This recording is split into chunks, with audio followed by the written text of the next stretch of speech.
নিজেদের উৎপাদন ক্ষমতা যেটা আপনাকে বলি, যদি ডাটা হিসেবে বলি, আমাদের গ্যাস ক্ষেত্রগুলির থেকে আমরা যেটা পাই 1610 মানে এমএমসিএফডি প্রতিদিন। আর এলএনজি আমদানি করা হয় ধরেন প্রতিদিন 1050 বা 1020 এমএমসিএফডি। তো সব মিলিয়ে 2670 এমএমসিএফডি গ্যাস আমাদের লাগে মোটামুটি চলার মতো, কিন্তু এক্স্যাক্টলি লাগে 4200 অর্থাৎ 4200 এমএমসিএফডি। তো বাকিটা কিভাবে হয়, ধরেন কয়লা দিয়ে বা কিছু দিয়ে কোন রকম কাভার করতেছে। আমরা লাস্ট 4-5 ইয়ার্স আমার পাম্পে আমি কখনো ওই 7-8 কখনো প্রেশার পাইনি, 5-6 মধ্যে আসি আমরা। লস কিন্তু আমরা আগে থেকে গুনছি। নাগরিকের নিয়মিত আয়োজন নাগরিক সংলাপে আপনাদেরকে স্বাগত জানাচ্ছি। আপনাদের সাথে আছি আমি সাখাওয়াত হোসেন, আর অতিথি হিসেবে আমাদের সাথে যুক্ত আছেন ওয়াহিদ খান, নির্বাহী সদস্য, Bangladesh CNG station owners association. Wahid Khan, আপনাকে স্বাগত। জি ধন্যবাদ আমাকে এখানে আমন্ত্রণ জানার জন্য। প্রিয় দর্শক, আপনার এলাকায় কি সিএনজি গ্যাসের সংকট আছে নাকি সমাধান হয়ে গেছে? বাস্তব চিত্র কিন্তু আমাদের এলাকায় যে অবস্থা আপনার এলাকাতে তাই। আমরা দেখতে পাচ্ছি যে এরই মধ্যে মহেশখালীর এলএনজি টার্মিনাল চালু হওয়ার পরেও সংকট কিন্তু কাটেনি। কিন্তু এই সংকটের পেছনে কারা? এই সংকট কি কোনো সিন্ডিকেট দায়ী, নাকি এই সংকটের পেছনে রয়েছে কোনো ধরনের অন্য ধরনের কোনো ষড়যন্ত্র? সেটা নিয়ে কথা বলতে চাই। আর আসলে এই সমাধানের পথটাও একটু খুঁজতে চাই, যে এটা সমাধানের পথটা কি। ওয়াহিদ খান, আমরা একটু প্রথমে জানতে চাই যে বর্তমানে সিএনজি খাতে গ্যাস সংকটের প্রকৃত চিত্রটা কি, কতটা ভয়াবহ পরিস্থিতির মধ্য দিয়ে যাচ্ছে পাম্প মালিকরা? ধন্যবাদ আপনাকে। আপনি আসলে আমাদের দেশের যে 1 নম্বর চালিকা শক্তি জ্বালানি, সেটা নিয়ে কথা বলার জন্য ডেকেছেন। তো আসলে এই জ্বালানি সংকটটা আজকে অনেকদিন যাবতীয় আমাদের। তো বর্তমানে যে পরিস্থিতি সেটা নিয়ে যদি বলি, যে আমাদের নিজেদের যে পরিমাণ গ্যাস উৎপাদন হয় আর আমাদের যে চাহিদা সেটা পূরণ না হওয়ার কারণেই তারা এলএনজি আমদানি করে। তো এলএনজি আমদানি করার ক্ষেত্রে যেই পরিমাণ এলএনজি আমদানি হতো, তো সেখানে টার্মিনাল ক্ষতিগ্রস্ত হওয়ার কারণে অনেকদিন প্রায় 22-23 দিন লেগে গেল, গ্যাস আসতেছে না। তো একটা শুনলাম টার্মিনাল এখন ঠিক হয়ে গেছে, কিন্তু এই মুহূর্তে যেহেতু জাহাজ নাই, অর্থাৎ খালাস করার মতো কোনো জাহাজ নাই, সেই কারণে তারা আপনার গ্যাস দিতে পারছে না। তা আমাদের দেশে যে পরিমাণ গ্যাস উৎপাদন হয় তা দিয়ে এখন আমাদের দেশের চাহিদার 40% সম্ভবত কাভার করে। আর আমরা সিএনজি স্টেশন যারা চালাচ্ছি, তো এটা আপনারা চিত্র দেখতে পাচ্ছেন যে মাইলের পর মাইল লাইন, তো গ্যাসের কোনো প্রেশার নাই, ড্রাইভাররা 7-8 ঘন্টা দাঁড়ায় থাকেন, তারপর কোনো রকম যদি কোনো পাম্প চলে, তো সেক্ষেত্রে হয়তো দেখা যায় 200 টাকার জায়গায় সে মাত্র সিএনজি 3 হুইলার যারা আছে তারা হয়তো 30-40 টাকার গ্যাস নিয়ে কোনো রকম চলতে পারতেছে। আর এই সিচুয়েশনে আমাদের কথা যদি জিজ্ঞেস করেন আমরা কিভাবে আছি ব্যবসায়, আমরা প্রচণ্ড রকম লসে আছি। এক কথায় বলবো, ভয়াবহ লস আমরা এখন বহন করতেছি। কিন্তু এই সংকটটা নিয়ে কিন্তু আমি যখন এই কথাটা বলছি, তখন আপনাদের একটা আলটিমেটাম ছিল সরকারের প্রতি। আপনারা সেই আলটিমেটাম দিয়েছিলেন যে সম্ভবত 23 আগস্ট থেকে লাগাতার আন্দোলনের একটা আপনাদের পক্ষ থেকে, ওনার্স অ্যাসোসিয়েশনের পক্ষ থেকে একটা সরকারকে আলটিমেটাম দেওয়া হলো। কিন্তু সেখান থেকে তাহলে সরলেন কেন আপনারা? ভালো প্রশ্ন করছেন আপনি।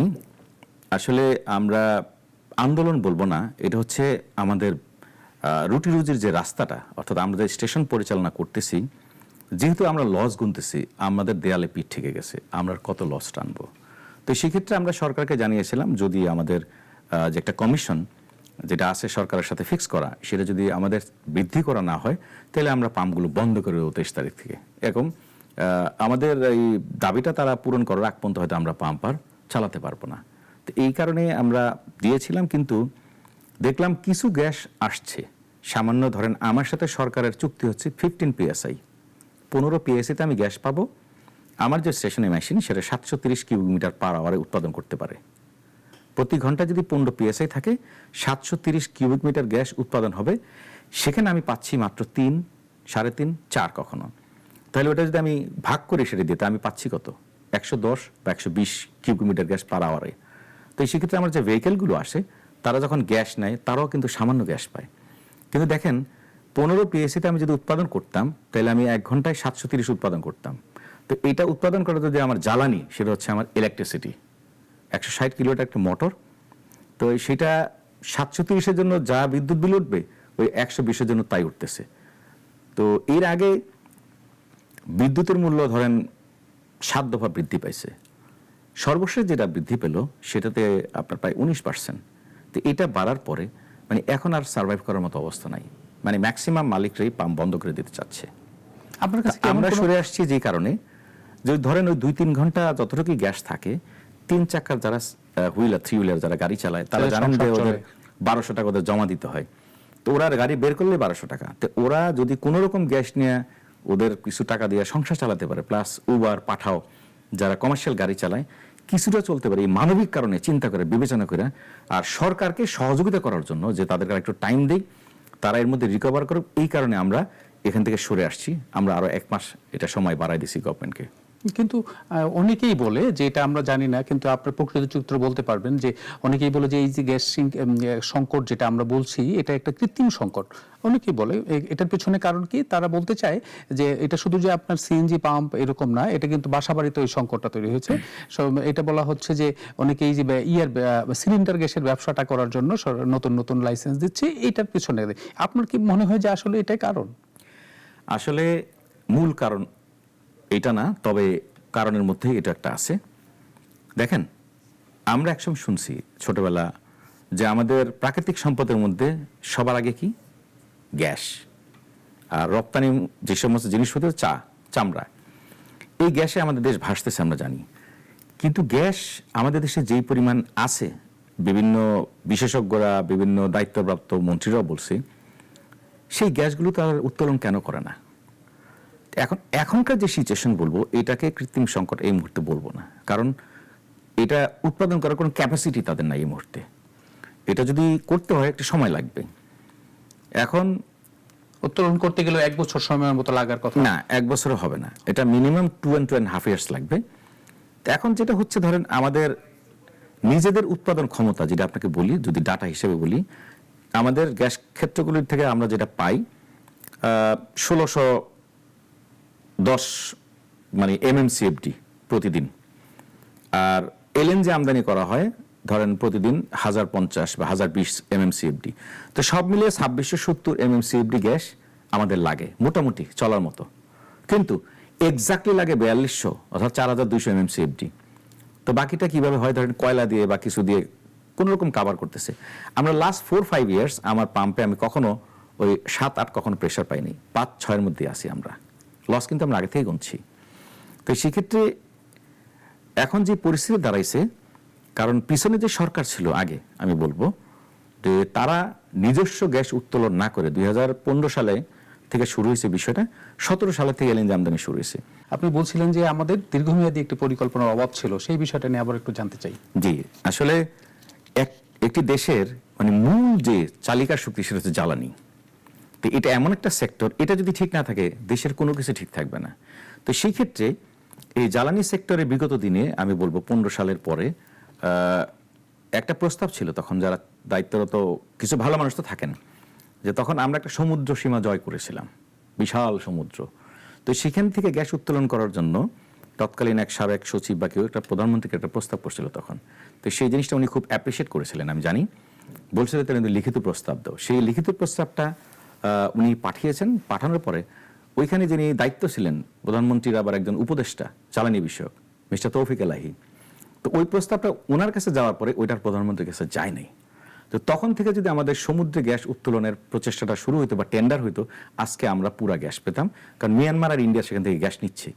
তো আমরা নিজেরা উত্তোলন করতে পারি নাই, চেষ্টা করি নাই। তো ওইখানে আটকে গেছে। কারণ তৌফিক আলাহি সাহেব কেন দেন নাই তিনি জানেন, কারণ আপনি জানেন যদি নিজের গ্যাস নিজে উত্তোলন করেন, সেটা আপনি পাইপলাইনে দেন, আমি এটা ইউজ করি, আপনি ইন্ডাস্ট্রিতে ইউজ করেন, তাইলে আমি বিলটা দেবো মিটার দেখে। এখানে অন্য কারো টাকা পাওয়ার কোনো সুযোগ আছে?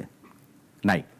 তো তখন থেকে যে বন্ধটা হয়েছে, কাউকে ব্যবসা দেওয়ার জন্য নিশ্চয়ই এই এলএনজি আমদানি করা হয়েছে। কারণ এলএনজি আমদানি করা হইলে এটা তো থার্ড পার্টির মাধ্যমে আসে, তখন তো এখানে একটা বিজনেস থাকে। তো সেই ক্ষেত্রে ওই কাজটা তখনই স্টপ হয়ে গেছে। এই ধারাবাহিকতা এখনো চলতেছে। এর পরবর্তীতে যে ইন্টারিম গভর্নমেন্ট আসলো, তারা এটা নিয়ে কাজ করে নাই। এখন যে সরকার আসছে, তারা শুনলাম অনেক কথাবার্তা বলে একটা টেন্ডারের প্রক্রিয়া যাচ্ছে সমুদ্র থেকে গ্যাস উত্তোলনের জন্য। তো সেই ক্ষেত্রে এই পরিকল্পনা ছিল, কিন্তু কোনো পরিকল্পনায় বাস্তবায়ন করা হয়নি, কারণ এখানে স্বার্থ জড়িত। আমার দেশের গ্যাস যদি আমাদের উত্তোলন হতো, আমি গ্যাস আমাদের দেশের সমস্ত চাহিদা ইন্ডাস্ট্রি সব জায়গায় পূরণ করেও আমরা সারপ্লাস থাকতাম, কিন্তু আমরা উঠাচ্ছি না, আমরা আমদানি নির্ভরশীল। এখন শুনলাম যে এলএনজি আরো 2-3টা টার্মিনাল বানাবে এবং আরো জাহাজ আনতে হবে। এখন জানেন ইরান যুদ্ধে একটা বড় ঘটনা ঘটে গেছে, এই কারণেও জাহাজ কিছু সংকট হয়ে গেছে। তো এখন যদি সমাধান করতে হয় বিকল্প কিছু চিন্তা করতে হবে। আপনারা একটা জিনিস বলেন যে আমরা তো সংকটের কথা জানলাম এবং সমাধানের পথটাও বললেন যে কিভাবে করা উচিত। এই যে আমরা যে ঢাকা শহরে কতগুলো সিএনজি স্টেশন আছে এবং আমরা অনেক যদি যাই, আমরা সাধারণ মানুষ হিসেবে বলি, আমরা বিভিন্ন পাম্পে ঘুরে দেখি যে এটা বন্ধ ওইটা বন্ধ। আসলে কতগুলা পাম্প চালু আছে আর কতগুলা বন্ধর অবস্থায় আছে? অ্যাকচুয়ালি ঢাকা শহর সহ যদি আমি বলি, আমাদের সারা দেশে 500+ সিএনজি স্টেশন আছে। তো সেখানে বেশ কয়েকটা বন্ধ হয়ে গেছে, কারণ বিজনেস করতে পারছে না। আর আমি যে স্টেশন, সেটা আমাকে উইদিন 1 মান্থ হয়তো বা আমাকে বন্ধ করে দিতে হইতে পারে, যদি সরকার, আমার যে কমিশনটা আছে এটা বাইং অ্যান্ড সেলিং গভর্নমেন্ট নির্ধারিত 8 টাকা। তা আমার এক্সপ্রেশন এখন যেটা আমার কোনো রকম বেঁচে থাকার জন্য আমার যদি 13 টাকা 98 পয়সা না করে দেয় কমিশন, তাহলে আমাকে সবার আগে শাটডাউন করতে হবে। এরকম ধরেন আমার মনে হয় প্রায় 100 স্টেশন বন্ধ হয়ে যাবে। আর এই স্টেশনগুলো যদি বন্ধ হয়ে যায়, আমি শুধু একটা ডাটা আপনাকে বলবো, এটার সাথে জড়িত প্রায় 15,000 কর্মচারী আমাদের, এবং 3 হুইলার যে সিএনজিগুলো আছে সেখানে, এবং উবার পাঠাও, এবং কিছু গরিব মানুষ প্রাইভেট গাড়ি চালায়, তারা সিএনজি দিয়ে চালায়। এই সংখ্যা হবে প্রায় 1 থেকে 1.5 লাখ ড্রাইভার, শ্রমিক মিলে। তো প্রত্যেকটা সংসারে যদি 5 জন করে বা 4 জন করে লোক থাকে, তাই 4 লাখ লোকের কিন্তু আহার এটার সাথে জড়িত। তো এটা যদি বন্ধ হয়ে যায়, তাহলে এই লোকগুলো কিন্তু সবাই একেবারে বেকার হয়ে যাবে। তো সেই ক্ষেত্রে 3 হুইলারে যেটা কথা বললেন, এটা তো পরিবেশ বান্ধব সিএনজি, আপনি জানেন। এটাতে আপনার মনে আছে এক সময় যে আমরা বেবি ট্যাক্সিতে চড়তাম, ধোঁয়া একদম কষ্টে জীবন বের হয়ে যেত। তো এখন সিএনজি তো আমাদের জন্য পরিবেশ বান্ধব। তারা যদি সিএনজি দিয়ে গাড়ি চালায়, সবকিছু চলে, আমার দেশে আমি উঠাই, আমি কেন আমদানি করব? আমাদের যারা সাধারণ মানুষ আছে, ধরেন সাধারণ এই যে সিএনজি, আপনি বলছিলেন যে সিএনজি, গতকালকে আমাদের একটা স্টোরি করছিলাম, সেখানে সিএনজি মানুষ কষ্ট তারা হলো 2 বেলা গ্যাস নিতে হয় এবং তারা 2 বেলা গ্যাস নিতে গিয়ে আসলে 3 ঘন্টা থেকে 4 ঘন্টা 5 ঘন্টা দাঁড়িয়ে থাকে এবং দিন শেষে আসলে বেশি ওই যে পাম্পের চাপ কম থাকাতে তারা যে পরিমাণ হয় সেটা নিয়ে আসলে তাদের সংসার চালানো এমনিতেই এখনো খুব কষ্টে আছেন তারা। এইরকমই যে 1-1.5 লাখ ফ্যামিলির কথা বললেন, এইটার সাথে তাদের পরিবারের সদস্যরা আছে। তো এই জায়গাটা থেকে নিশ্চয়ই সংকট আছে, কিন্তু সমাধানের তো পথ নিশ্চয়ই আছে। এই সমাধানের পথটা কি হতে পারে? আমি ওভারঅল যদি বলেন, সত্যি কথা যে আমার এই ক্ষুদ্র জ্ঞানে, আমি এই সেক্টরে 2002 সাল থেকে, মানে বাংলাদেশে বলতে পারেন পাইনিয়ারদের মধ্যে আমি একজন, যে সিএনজিটা যখন আসে দেশে তখন থেকেই আমি, এই যে আপনাদের পাশে আরপিজিএসএল অফিস, তারা আমাদেরকে এখন রিকোয়েস্ট করতে, আপনারা করেন পরিবেশ বান্ধব সিএনজি, আমরা করছি। কিন্তু এখন বিষয় হচ্ছে আমাদের এই জ্বালানি সমস্যার সমাধানের জন্য এবং সবার সমস্যা একসাথে যাতে সমাধান, কারণ অনেক গার্মেন্টসও কিন্তু চলে গ্যাস দিয়ে, জানেন। অনেক গার্মেন্টসে কিন্তু এই ক্রিসমাসের অর্ডার অনেকে কিন্তু ফেল করবে এবং দেশের একটা বড় ধরনের ডলার ক্রাইসিসে পড়বে, কারণ তারা বন্ধ করে রাখছে তাদের ফ্যাক্টরি, তারা চালাতে পারছে না। সমাধানের ক্ষেত্রে যদি আমাকে বলেন, আমি বলবো সর্বপ্রথম আমাদের দেশের এখন যে গ্যাস কূপগুলো আছে, বাপেক্সকে দিয়ে, যে সাতক যেখানে আছে, ধরেন এখানে নাইকোর একটা ঝামেলা ছিল, ওটা শেষ হয়ে গেছে, এইখানে কিন্তু পাইপলাইন করা আছে। এই সাতক এরিয়াতে আরো কয়েকটা কোম্পানিকে দিয়ে ডেকে ওরা শুধু এখানে খনন করবে, কূপ খনন করবে, পাইপিং করবে, গ্যাসটা উত্তোলন করবে, করে শুধু পাইপলাইনে দিয়ে দিবে। এখানে একটা ধরেন 8টা-10টা যদি করতে পারে। আরেকটা বড় জিনিস হচ্ছে, সেটা হচ্ছে ভোলায় যে আমাদের গ্যাসটা আছে, আমার যে দেখুন ক্রাইসিস, আমার এই ক্রাইসিস পার করার জন্য আমি ভোলার গ্যাস আনার জন্য আমার যে পাইপলাইন করা লাগবে, কারণ মানুষকে তো বাঁচাতে হবে, ইন্ডাস্ট্রি বাঁচাতে হবে, এই পাইপলাইন দিয়ে এই গ্যাসটা ন্যাশনাল গ্রিডে আনতেই হবে। এখন বিকল্প হিসেবে কিছুদিন আগে করছিল তারা, ওইখানে এটাকে সিএনজি বানাই না কিছু ফ্যাক্টরিতে দিচ্ছিল। ইটস ভেরি এক্সপেন্সিভ এবং খুবই সামান্য গ্যাস তারা দিতে পারে। এই পাইপলাইন দেওয়ার জন্য যদি আমার 10,000 কোটি টাকা লাগে, আমি মনে করি সেটা করা উচিত। কারণ আপনি এলএনজি আমদানি করছেন 1,000 কোটি টাকার, হাজার কোটি টাকার, সেটা না করে আমার নিজের গ্যাসটা আপনি নিয়ে আসেন, পাইপলাইনে দেন, একটা বড় সমাধান। এবং কয়লা, আমাদের দেশে যে পরিমাণ কয়লা আছে, বিশেষ করে বলছেন এই কয়লা দিয়ে আমরা মিনিমাম 30,000 মেগাওয়াট বিদ্যুৎ উৎপাদন করতে পারি। তা আপনি আমার কয়লা কেন উঠাচ্ছেন না? বলতেছেন যে কয়লা উঠাইলে কিছু লোকের ক্ষতিগ্রস্ত হবে, তাদের বাসস্থানের সমস্যা হবে, তাদেরকে আপনি অন্য জায়গায় পুনর্বাসন করেন। 3 কাঠা নিলে তাকে আপনাকে 10 কাঠা দেন। আর আমি নিজে তো ইন্ডিয়াতে দেখছি অনেক জায়গায় তারা যে মাইনিং করে, বিশাল এরিয়া তারা পুকুরের মতো বানিয়ে ফেলছে। ইন্দোনেশিয়াতে আনতেছে না, কয়লা উঠছে না।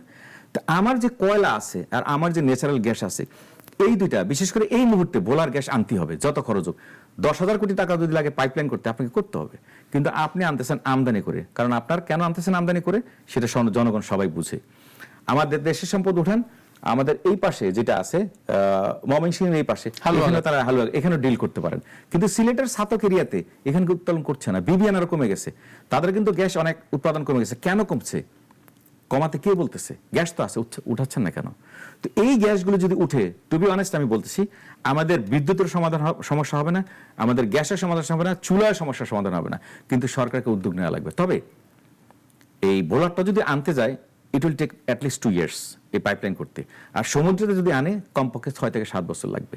আর আপনি এলএনজি নতুন করে যে টার্মিনাল করতেছেন, সেটাতে যদি কিছু কাভার করতে চান, তাও আপনার 2 বছর লাগবে একটা টার্মিনাল তৈরি করতে।